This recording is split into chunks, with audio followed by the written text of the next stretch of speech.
Hi, so I just got home from watching Fantastic Four First Steps, a MCU movie that everybody and their fucking mother has been hyping up. And as you can tell from the title and thumbnail, I have a lot of thoughts. This movie was supposed to be the film that revived MCU and brought it out of its slump that it's been in for a while now, which even if you ask me, that slump has been over exaggerated. Like, we've gotten films like Thunderbolts, Guardians 3, Deadpool and Wolverine, which are all like at the bare minimum solid, but the ones that have been bad have been really bad, to be fair. Come on, let's have our moment. She said, well, I'll get away. You know I'm on it. But Fantastic Four looked different. It looked exciting. It had a retro 60s vibe to it, which really appealed to me at least. However, none of the trailers or anything really gave away much of the story, or at least I thought, because all the information we had was just that Galactus was gonna pull up and probably try to destroy their universe. And I was honestly under the assumption that this movie was gonna be nothing more than just a way to get these characters into the main continuity MCU. So the excitement for me really didn't go much past just the aesthetics of the movie. I'm someone who's been very critical of the MCU's methods of storytelling for a while now, and that really started with the MCU Spider-Man trilogy, where I really just started to notice just how safe and how corporate so many of these films just feel. Like, compared to something like The Batman, which is a true piece of art that has so many thought-provoking narrative themes within it and allegories within it that you can dissect and talk about for years on end, and compare that to something like Spider-Man Far From Home, which is a film that almost says nothing. I'm not doing the best job at wording my problems with the MCU, but I'm sure y'all can get where I'm trying to get at. But regardless, I heard everyone saying that Fantastic Four was going to be the movie that changed everything up. It was gonna be the movie that diverged from the typical MCU formula, and it was being directed by the person who did WandaVision, or at least the retro episodes of WandaVision, which have pretty good direction to me.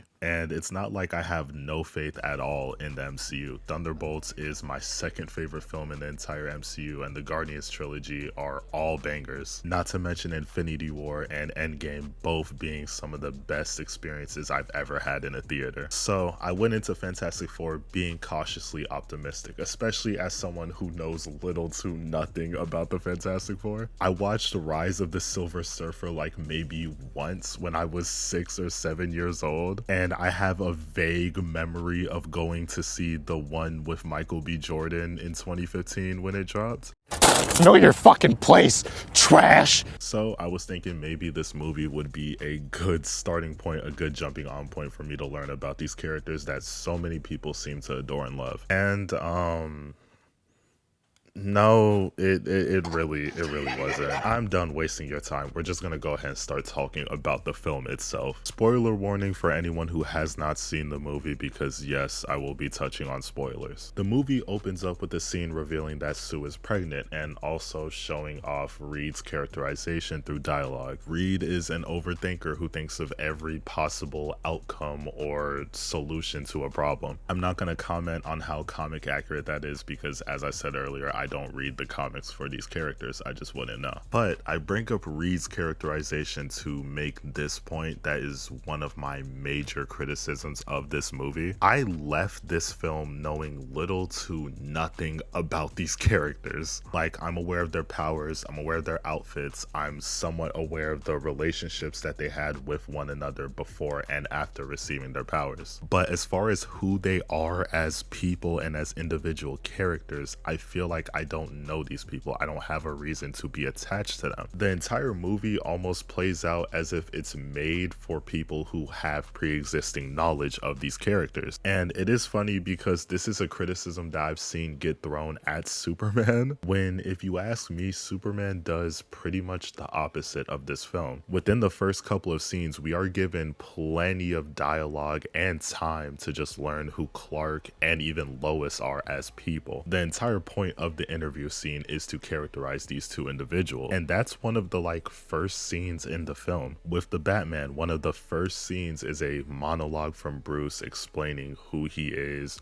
what he does within Gotham, and then we get a news report revealing the death of the Waynes. We are given enough information to put together who Bruce is. Even in the first Iron Man, Tony Stark is a fully fleshed out character all throughout that entire movie. I bring up these examples to make this point, which is that I feel like your main character should be fleshed out, and this movie has 4 of them. So like, let's take the most egregious example of what I'm talking about. The Thing within this movie is damn near just not a character, actually, which is so crazy because he has like the most potential for character work out of all 4 of them. Like, you could really dive into like his insecurities over his body and just like his ideas of self-worth and self-identity. I don't know if any of the other movies do this. I really don't, and I don't care. But we get absolutely none of that for this film. I know nothing about the Thing. I don't know what his relationship with his abilities is like. I don't know what his mindset towards the world is. I don't know what his thoughts about himself are. Like, he's not even a character. He's just another comic relief within this film. And like, he's likable, sure. His personality is not unlikable at all. But I don't have that want or desire to see more from him. Johnny has the exact same problem as the Thing. Basically, we know nothing about him. The closest they get to this is his kinda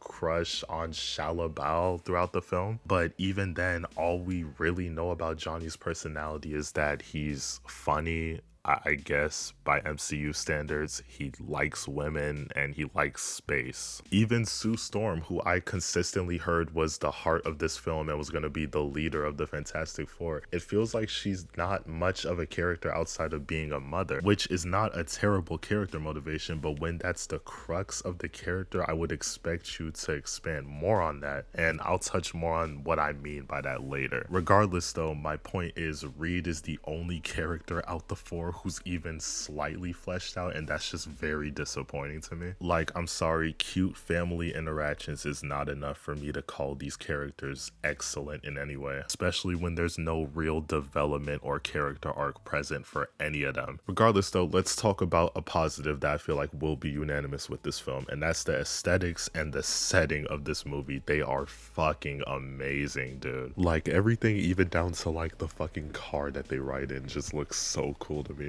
Compared to the other comic book films we have gotten this year, this definitely is my favorite one visually out of all of them. Going back to the characters though, I feel like it would be time for me to talk about the story now, which funny enough is another criticism I have, despite the fact that the story itself is pretty basic and easy to understand. The Fantastic Four, a group of celebrities, Galactus pulls up, sends the Silver Surfer, and tells them that their world's cooked. Hey bro, either you give us your child or all these people dying. And it's at this point where I'm like, okay, the movie's starting to pick up and actually get interesting, right? But then we circle back to the Sue Storm point that I was alluding to earlier. There's a scene where Reed and Sue are arguing, and it's basically because Reed was considering giving up the child, or at least the thought came to his mind. And that's an amazing conflict for 2 parents to have within a movie. It provides good drama, but Sue says a line in this scene that underlines basically all the issues I have with this movie, and it's where she says that sometimes you being you hurts me. Now we circle back to my point from earlier, which is that I know nothing about these people. The way this line plays out, it feels like there's cut footage, because it feels like this is a line that should have been consistent with something we already saw. I saw the reports of all the reshoots and cut footage, and yeah, I'm just gonna be honest, you can tell. You can really tell. Even with Shalabal, who they attempt to humanize and give some depth, it feels so flat. Like, okay, Johnny has a really touching scene with her, which in my opinion is the best scene in the whole movie. This was actually a really good scene. And it's when he's essentially telling her, you don't have to be this herald for Galactus, you don't have to kill innocent people. But by the end of the scene, she decides to stick to what she's doing and continue being a herald for Galactus, even though we can clearly see she's hesitating. So the next time we see her is her essentially sacrificing herself, quote unquote, for the sake of the Fantastic Four in their world. But my thing is, it would have been nice to actually see that change with her character happen on screen. I hate to play the comparison game again, but I just have to compare it to another comic movie that we got this year, which played at a similar theme. With Superman, we are shown that the Justice Gang do not want to help the kids in Jarinpur against Baravia because they're corporatized, they don't care about politics, they have no real benefit or gain from interfering in that conflict. However, when the kids are shown on the news screaming and crying out for Superman, we are shown what that is doing to these characters. There's no dialogue, and the movie respects its audience enough to just let the scene play out, but we are shown how these kids crying out for Superman and for hope is inspiring these corporatized heroes. We are shown the change happening to the characters, and like, I feel like this should be a very basic component of storytelling. Like, having your characters just go through some significant change off screen is very